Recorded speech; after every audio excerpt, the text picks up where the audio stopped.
ठाकुर जी की स्थिति देख करके श्री रुक्मणी जी आई और गोद में लेटे द्वारिकाधीश के हस्त का स्पर्श करने लगी।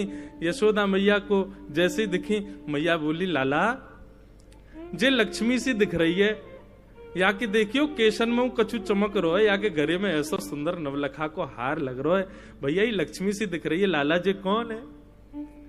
जैसे रुक्मणी जी आई, ठाकुर जी की विरह वेदना शांत हुई। भगवान अपनी स्थिति देख रहे थे, ये काब है, ये कैसे हम लिपट गए। तुरंत यशोदा मैया की गोद में ठाकुर जी बैठ गए। अच्छा, पूज्य पिताजी महाराज कथा में एक प्रसंग कहते हैं बंधुओं कि द्वारिकाधीश भगवान के पुत्र प्रद्युम्न की आयु 50 वर्ष, भगवान के परपौत्र अनिरुद्ध की आयु 25 वर्ष और स्वयं द्वारिकाधीश की आयु 16 वर्ष। पुत्र 50 वर्ष का, नाती 25 वर्ष का और परदादा जी 16 वर्ष के। ठाकुर जी 16 वर्ष से ऊपर, 16 वर्ष तो आज 16 वर्ष के, अगर कलयुग में ठाकुर जी पधारे 16 वर्ष के नहीं होंगे, मुंह लगे और कम रह जाएंगे। क्यों? जिस अवस्था में विकार आने उत्पन्न हो जाते हैं, ठाकुर जी उस अवस्था से ऊपर नहीं जाते। विकार आने मतलब जहां पर वोकल कॉर्ड बदलना शुरू हो जाए, दाढ़ी मूंछ आनी शुरू हो जाए, आप थोड़े बड़े बड़े से लगने लग जाओ, ये समझ जाओ कि अब ये विकार अवस्था है।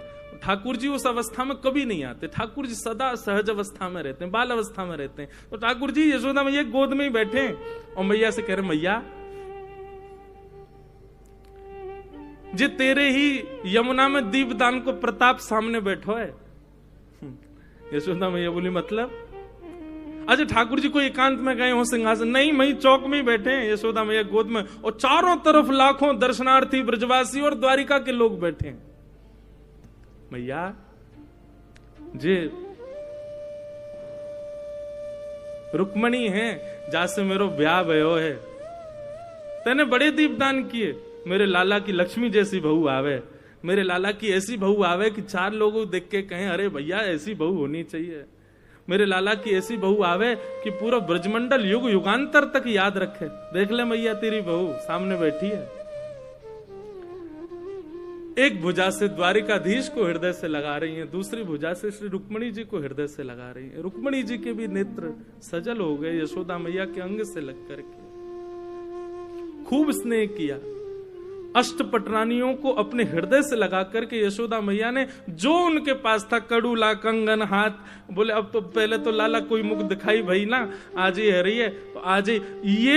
ये अनुष्ठान चला था सूर्य ग्रहण पर कुरुक्षेत्र में, प्रेम का अनुष्ठान।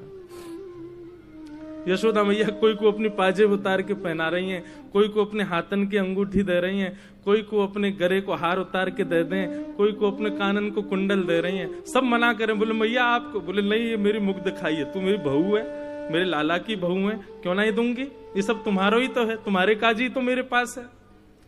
देवे को अवसर ना मिलो, आज मिलो तो पीछे क्यों रहूं। ये था बंधुओं ब्रज द्वारिका मिलन। और तभी पता चली भीतर बैठी देवकी मैया को कि यशोदा जी आई। देवकी और वसुदेव जी दोनों पधारे। यशोदा मैया के कान में ठाकुर जी बोले, मैया सामने देवकी मैया आई है, मैया को कम दिखाई दे ना, या हमारे ठाकुर जी संबंध को परिचय दे रहे हैं। बोले मैया देवकी मैया सामने आई है। देवकी मैया को देखते ही यशोदा मैया दंडवत साष्टांग प्रणाम करने लगी। देवकी मैया कह रही, अरे बहन कहा कर रही हो। बोले विधाता कृपा करे तो आपके चरणन की कण से मुंह पे नेक अनुग्रह है जाए तो या जन्म में तो ना मिलो, लेकिन अगले जन्म में कृष्ण जैसा पुत्र मुंह को भी प्राप्त हो, ऐसा अनुग्रह मुंह पे है जाए। देवकी मैया के चरणन से लग गई। देवकी मैया ने उठाकर के हृदय से लगाया। ये मधुर मिलन, खूब स्नेह दे रही हैं एक दूसरे को। बोले आपको पुण्य कितना श्रेष्ठ है कन्हैया जैसो लाला आपके घर भयो। बोले मेरे पुण्य की कहा कहोगी बहन, मेरे तो 6 बालकन को कंस ने मार दियो, 7वें बालक को जन्म न भयो, 8वें बालक के रूप में कन्हैया आयो, पर कंस तो इतनो क्रूर राजा जन्म लेते ही बालकन को मार दे। ये तो आपके और नंद बाबा को प्रताप हो कि हमारो लाला सुरक्षित रहो। 11 वर्ष 56 दिन तक आपने वहां को खूब ध्यान रखो। आज भी हमारी द्वारिका में कोई यो ना के देवकी के लाला की जय, सब यूं ही के नंद यशोदा के लाल की जय। नंद घर आनंद भयो, जय कन्हैया लाल की। हर जन्माष्टमी आपके ब्रज को छोड़े भय, भले ही लाला को 100 वर्ष है गए होंगे, लेकिन हमारी द्वारिका में तो आज भी द्वारिकावासी नंद घर आनंद भयो, यशोदा के लाला भयो। और मैं कोई को रोकू ना हूं, मोकू भी तो वही में सुख मिले। यशोदा मैया और देवकी का मिलन हुआ। सब ब्रज अवध के लोग, ब्रज और द्वारिका के लोग मिल रहे हैं। द्वारिका के लोग बहुत सम्मान कर रहे हैं ब्रजवासियों का। ये स्थिति देख करके सब भूल गए किसके क्या जब चल रहे हैं, क्या अनुष्ठान चल रहे हैं। हवन की सारी अग्नियां ठंडी पड़ गई महाराज। जहां प्रेम की बाढ़ आ गई हो वहां कौन सी अग्नि जल सके।